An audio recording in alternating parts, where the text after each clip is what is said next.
Mister x اور mister Y کے بعد اب یہ ڈرٹی ہیری کون ہے؟ ڈرٹی ہیری سے متعلق معلومات۔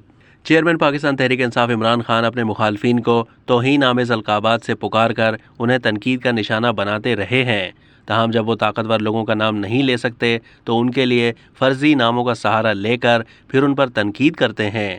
آپ نے پہلے بہت بار عمران خان کو کسی کو مسٹر ایکس اور کسی کو مسٹر وائی کہتے ہوئے ضرور سنا ہوگا، تاہم اب وہ ایک اور شخصیت کو ڈرٹی ہیری کے نام سے بلاتے ہیں اور ان پر الزام لگاتے ہیں کہ انہوں نے اعظم سواتی اور شہباز گل کو برہنہ کر کے تشدد کا نشانہ بنایا ہے۔ پھر یہ نام ڈرٹی ہیری دیکھتے ہی دیکھتے سوشل میڈیا پر ٹاپ ٹرینڈ بھی بن گیا۔ مسٹر ایکس اور مسٹر وائی سے ناآشنا پاکستانی قوم تجسس کا شکار ہو گئی ہے، اور یہ ڈرٹی ہیری کون ہے ہم آپ کو بتاتے ہیں۔ ہم آپ کو بتاتے ہیں کہ ہالی ووڈ فلموں کا شغف رکھنے والوں کو تو معلوم ہے کہ ڈرٹی ہیری کون تھا اور وہ ہر سسٹم کی ضرورت کیوں ہوتا ہے۔ باقی لوگوں کو اس ویڈیو کے ذریعے پتہ چل جائے گا کہ ڈرٹی ہیری کا کردار کیا ہوتا ہے۔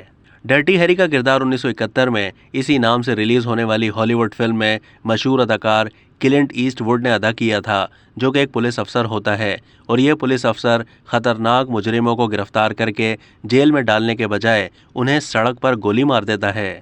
وہ سمجھتا ہے کہ یہی انصاف ہے اور اسی طریقے سے جرائم کا خاتمہ ہو سکتا ہے۔ ان سے یہ سوال کیا گیا کہ تمہیں یہ ڈرٹی ہیری کا خطاب کیوں ملا، تو انہوں نے جواب دیا کہ وہ ایسے کارنامے سر انجام دیتے ہیں جو دیگر پولیس والے نہیں کرتے۔ اس کردار نے کلنٹ ایسٹ ووڈ کو شہرت کی بلندیوں تک تو پہنچا دیا تھا۔ اس فلم کی کامیابی کے بعد اس کے مزید 4 سیکول بھی بنائے گئے۔ امریکی مصنفین ہیری جولین فنک اور ان کی اہلیہ ریٹا فنک نے ڈرٹی ہیری کا کردار 60 کی دہائی میں لکھا تھا، جو فلم میں ایک سیریل کلر کو مارنے کے لیے کئی مرتبہ قانون توڑتا ہے۔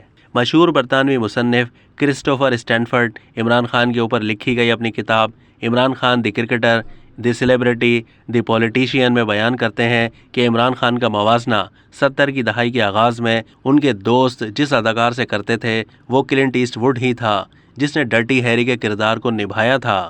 اب تک کے لیے اتنا ہی۔ مزید معلومات کے لیے ڈیلی جنگ کے یوٹیوب چینل کو سبسکرائب کیجیے۔